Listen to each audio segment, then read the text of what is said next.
Loin du mouvement hippie et de ses rêves d'amour et de paix, la France des 70s est aussi celle des gangs. Parrains marseillais, proxénètes nantais ou braqueurs lyonnais, embarqués dans un tour de France de la pègre des années 70. À quelques encablures de Lyon, Grenoble n'est pas en reste en matière de criminalité. Dans les années 70, la mafia locale prospère et les morts suspectes se multiplient. Vous écoutez Gang 70s, épisode 2, Grenoble. Grenoble. Après la guerre, la ville connaît un fort essor économique, entraînant un afflux de population étrangère. Italienne d'abord, maghrébine ensuite. Le milieu va alors subvenir à ses besoins. Au programme, des filles et des jeux. Comme il le fera 20 ans plus tard avec les 60 000 étudiants à qui il fournira cannabis et cocaïne. Prostitution, drogue, deux marchés si lucratifs qu'ils aiguisent les appétits des loups de la cuvette grenobloise.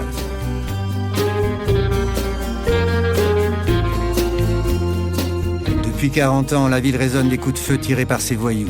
De façon quasi ininterrompue, les gangs locaux se sont entretués en d'interminables règlements de compte. Corse contre Italo-Grenoblois, Italo-Grenoblois contre la bande de l'abbaye, conflit interne à l'abbaye et enfin, depuis les années 2000, équipe deux quartiers entre elles. Le premier conflit démarre. Il va opposer la bande des Corses, des garçons montés de Lyon, aux Italiens.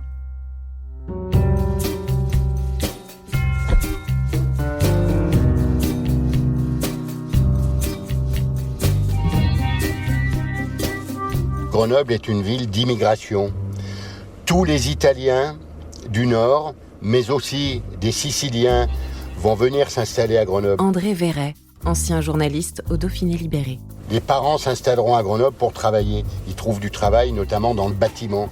Grenoble est une ville en pleine expansion. Les parents vont travailler dur et les enfants, eux, il y en a pas mal qui vont devenir voyous. Il y a un juge de paix du milieu. Quand il y a des litiges, ces litiges sont portés devant ce juge de paix. Et lui règle les problèmes. Ce qui fait qu'il n'y a pas de règlement de compte, il y a une justice du milieu qui fonctionne très bien. Malheureusement, pour les vieux truands, les jeunes, les Italo-Grenoblois qui arrivent, tous ces jeunes qui sont là et qui poussent, eux veulent s'affranchir de cette espèce de hiérarchie. D'abord, ils ne sont pas admis, donc ils vont dégager le terrain par des règlements de compte. Et le moment crucial, le tournant, c'est la mort de Mathieu Mattei, qui est assassiné au Fontanil dans sa maison. Il est victime d'un guet-apens. Et le dernier parrain du milieu disparaissant. À ce moment-là, les bandes vont prendre leur autonomie et de nouvelles bandes peuvent émerger. Avec la mort de Mathieu Mattei, le 8 juin 1968, le sang va commencer à couler à Grenoble. Il y a aussi pas mal de Corses qui sont venus à Grenoble, qui se sont installés à Grenoble. Alors parfois il y a des mélanges, mais grosso modo dans la bande des Corses, il n'y a pas que des Corses, mais ils sont majoritaires. Et les Italo-Grenoblois sont plus jeunes. Ils ne sont pas fichés au grand banditisme, ceux-là. Ils le seront peut-être un jour, mais pour le moment, la plupart des Corses sont fichés, eux, au grand banditisme. Ce sont de vrais truands. Il n'y a plus de juges de paix et eux mènent leurs affaires indépendamment. Les Italo-Grenoblois qui arrivent et qui montent en puissance savent que s'ils veulent se faire une place au soleil dans la région grenobloise, il faut éliminer les Corses. Donc une guerre terrible va commencer entre les uns et les autres. Tout aurait commencé en 1969 entre les Corses et les nouveaux venus, les Italo-Grenoblois. Après quelques coups de feu pour rien les 2 premières années, le premier homme, Maurice Diafara, un Italien de 31 ans, tombe le 4 septembre 1971.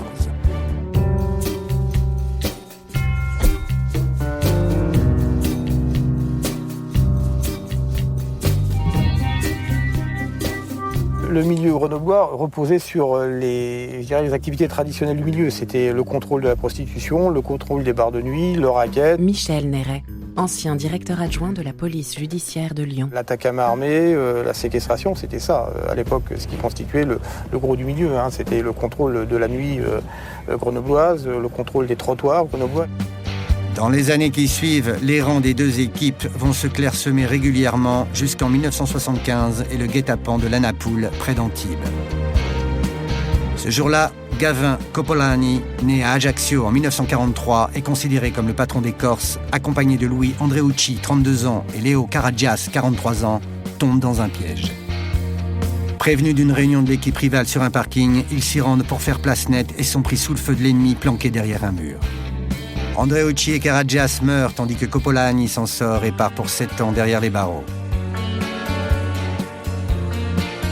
Coppolani survivra jusqu'en 1983, soit 2 ans après sa libération, protégé notamment par son garde du corps, Jean-Baptiste Remiti, un ancien légionnaire.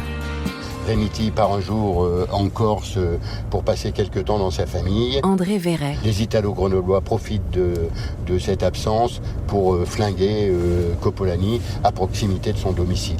Là, c'est la fin des Corses. Mais pas la fin des hostilités. Entre-temps, les Italo-Grenoblois se sont trouvés de nouveaux adversaires. Dans la deuxième moitié des années 70, une nouvelle équipe commence à faire parler d'elle, la bande de l'Abbaye. Le quartier de l'Abbaye, c'est un quartier de Grenoble. On dirait un quartier défavorisé aujourd'hui, mais bon, c'est un quartier, on va dire, c'est un quartier populaire.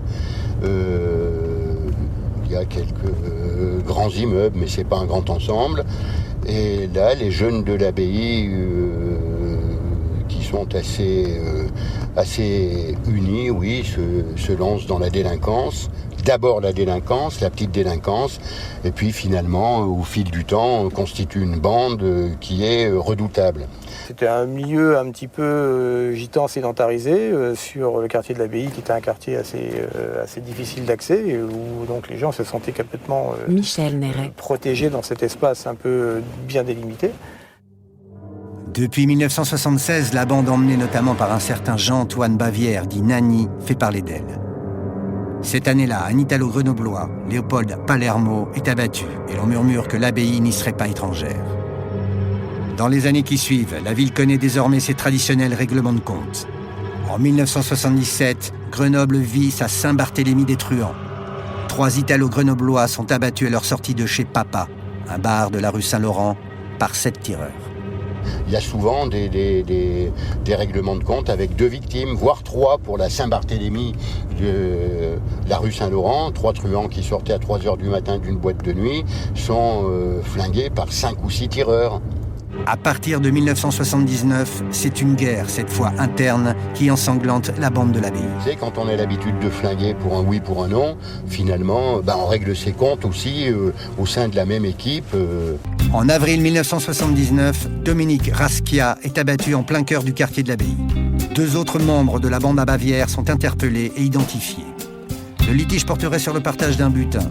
En parallèle du conflit avec les Italo-Grenoblois, la guerre interne va se prolonger pendant plus d'1 décennie.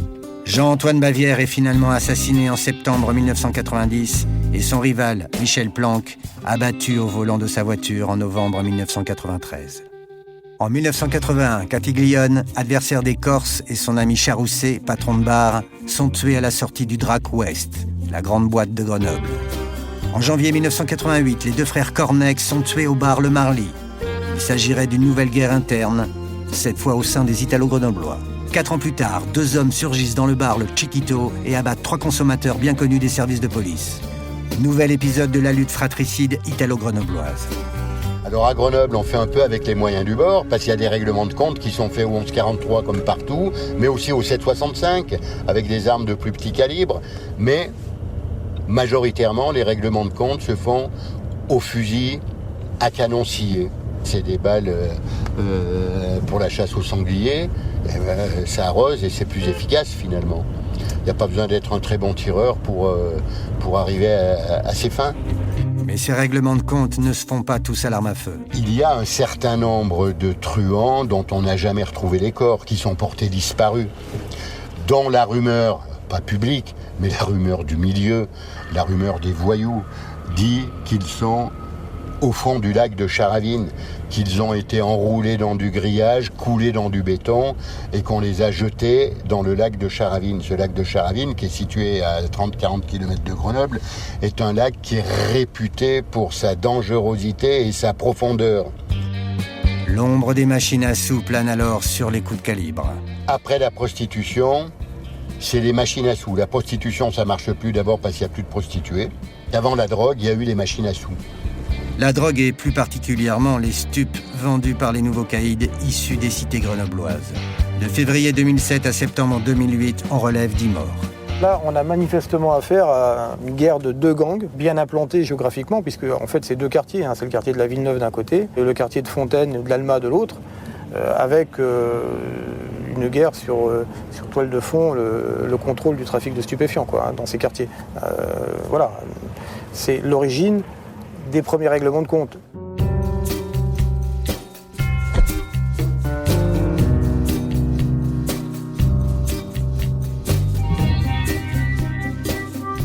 Il y a Fontaine, qui est une grande ville où il y a un quartier particulièrement difficile. Ronald Gallo, avocat de la famille Lamirie. Fontaine, c'est une banlieue qui jouxte Grenoble, qui est vraiment... Il y a un pont et on est à Fontaine. La Villeneuve, c'est à proximité. C'est dans Grenoble même. Tesser, c'est Grenoble également. Donc c'est pas la banlieue. C'est des gens issus de quartiers dont on dit qu'ils sont difficiles parce qu'ils concentrent un taux de chômage record. Quand on prend les taux de chômage nationaux et les taux de chômage qui sont ceux de ces quartiers, on atteint des chiffres spectaculaires, 30, 40%. Donc ils sont difficiles parce que les gens vivent des situations difficiles. C'est vrai que les personnes dont on parle, les personnes dont on dit qu'elles sont délinquantes, parce que c'est vrai que elles ont un casier judiciaire, sont issus de ces quartiers. Ouais, ce sont des gens qui sont montés en puissance progressivement. Ce sont des gens qui n'avaient pas non plus des antécédents lourds de faits judiciaires graves. C'est des gens qui étaient impliqués dans le trafic de stupéfiants et qui ont monté en puissance dans le domaine du trafic de stupéfiants. Et lorsque l'on voit la surface financière que ces équipes, qu'on désigne comme équipes de banlieue, peuvent dégager, je crois qu'on a saisi en début ou en fin d'année 2008 sur un des membres d'un des deux gangs qui se sont affrontés 40 kilos de cocaïne. Ça fait des sommes de l'ordre du million d'euros. Donc ce sont des groupes qui ont atteint ou acquis une surface financière insoupçonnée et qui, surface financière, leur permet d'avoir des moyens pour combattre lourdement sur ceux qui veulent empiéter sur leur territoire. Les premiers règlements de compte imputables à cette guerre des gangs, on les a ciblés en 2003. Je crois qu'il y a eu un règlement de compte qui s'est terminé par la mort d'un jeune de Fontaine qui s'appelait Lamirie Sad. Il y a eu Lassad Lamirie, Ronald Gallo, tué à proximité de son domicile. Il rejoignait son domicile, celui de ses parents, le soir, très tard, après avoir quitté sa compagne. Il est tué par deux hommes. 4-5 personnes sont identifiées comme étant les présumés coupables parce qu'ils sont détenus pendant de très longs mois, on va dire même pendant 2 ans. Puis ils sont jugés. Un procès qui dure 1 semaine, jugé parce qu'un témoin est venu soutenir à plusieurs reprises qu'il avait entendu le projet. Certaines personnes vont être accusées nommément par ce témoin, puisqu'il travaille dans un kebab, et c'est le lieu de rencontre de ces personnes qui vont être par la suite accusées. Ce témoin va être, on va dire, pour employer une expression familière, cuisiné, et cette fois il n'est pas cuisiné par les policiers mais cuisiné par la défense. Je suis cette semaine-là partie civile et pendant toute une journée ce témoin est cuisiné par la défense et malgré la conviction dont il fait preuve, la cour d'assises va acquitter les 5 personnes qui étaient détenues depuis donc 5 ans.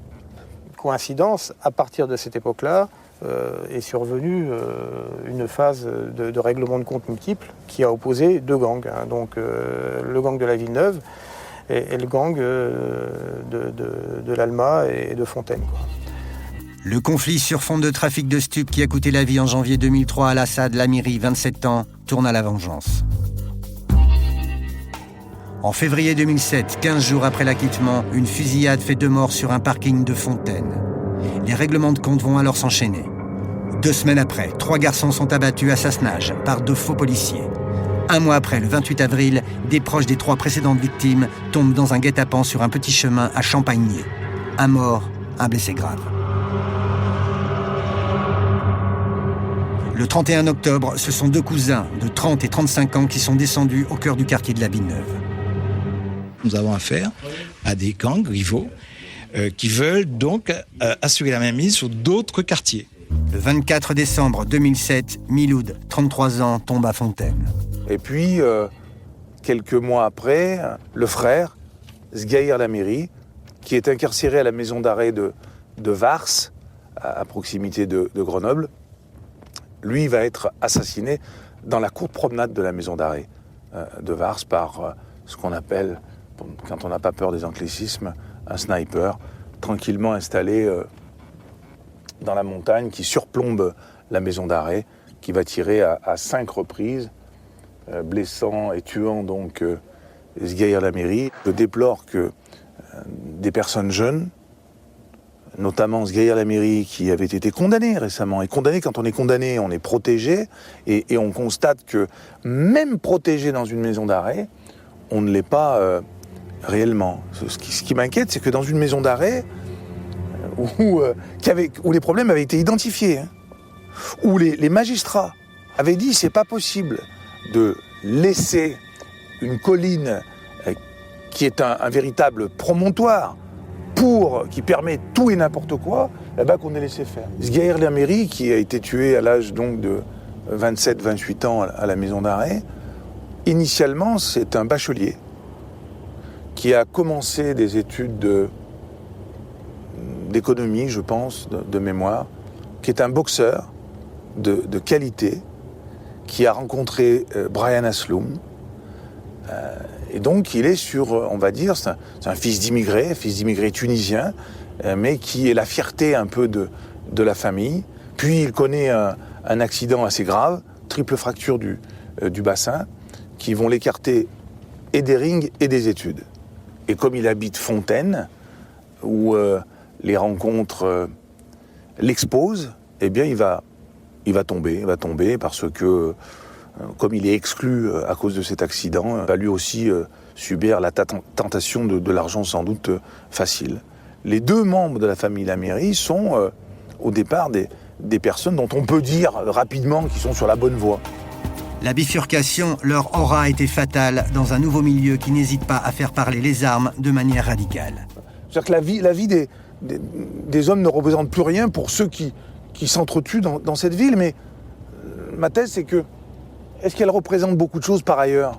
On se focalise sur ces règlements de compte qui apparaissent sauvages, brutaux, inhumains. Et est-ce que la vie qui caractérise le quotidien de ces personnes n'est pas aussi brutale et inhumaine ? Pour expliquer le comportement d'un homme, généralement, on va voir son histoire, son passé. Pour expliquer le comportement d'une société, on va voir son histoire et son passé. Peut-être qu'à Grenoble, une des explications, un des facteurs explicatifs, une des variables, c'est l'histoire de Grenoble. Peut-être que toutes ces personnes sont nées, à Grenoble ou à la périphérie, et elles ont aussi dans leur histoire, dans leur imaginaire, ce qui s'y est passé. Donc peut-être c'est un modèle de comportement. C'est une culture, la culture grenobloise, puisque ça remonte loin, hein, les règlements de compte à Grenoble. Le trafic de stupéfiants, le contrôle du trafic de stupéfiants, c'est l'explication originelle, mais ensuite on se rend compte qu'il y a beaucoup de fratries qui interviennent dans ces règlements de compte et que la plupart du temps, on veut aussi venger la mort du frère ou la mort du copain ou la mort du père. Voilà, donc ça, on est passé d'une lutte de gang pour le contrôle des stupéfiants à une véritable vendetta. Donc ils ont repris la tradition un peu grenobloise ancienne. Hein. Je vous dis, il y a une culture. Il y a peut-être une culture à Grenoble, mais il y a une culture aussi de l'impunité.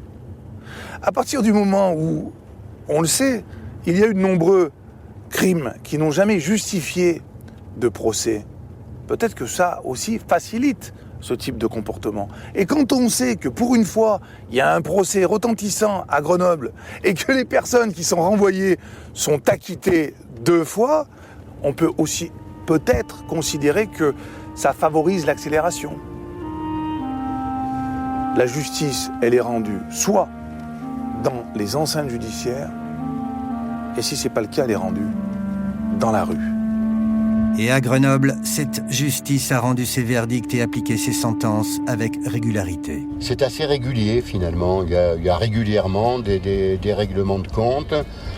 Il n'y a pas de grande période d'accalmie. Depuis les années 60, oui, on a parlé il y a eu plus de 200 morts dans des règlements de compte. C'est quand même énorme. Dans la seule agglomération grenobloise, dans la seule cuvette, qui fait aujourd'hui 400 000 habitants, dans cette seule cuvette, il y a eu plus de 200 morts. Une forte mortalité qui n'effraie pas les candidats apprentis voyous. La cuvette grenobloise n'est pas prête d'être vidée de ses truands. À Grenoble, on défouraille, à Lyon, on braque.